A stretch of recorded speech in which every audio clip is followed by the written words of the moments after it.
থানাত সুৰা বিচাৰি হাহাকাৰ ভিক্টৰ দাসৰ। ভিক্টৰে আৰক্ষীক সঁচাকৈয়ে খুৱাইছে নেকি জ্বলা-কলা। এইবাৰ থানাৰ ভিতৰতে ভিক্টৰ দাসৰ তাণ্ডৱ।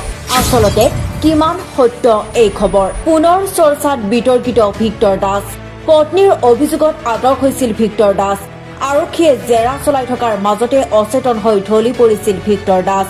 অচেতন হোৱাৰ নাটক কৰিছিল নেকি ভিক্টৰ দাসে? সুস্থ সবল ভিক্টৰ দাস হঠাৎ অচেতন হোৱাৰ কাৰণ কি?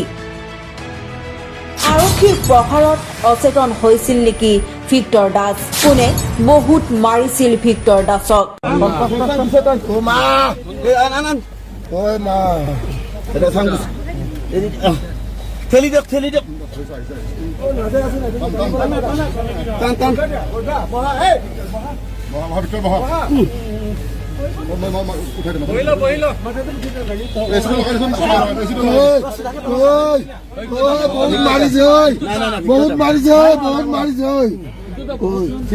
হাস্পতালত নিয়াৰ সময়তে ভিক্টৰ দাসে মাকৈ চিঞৰি কৈছিল, বহুত মাৰিছে ঐ, বহুত মাৰিছে।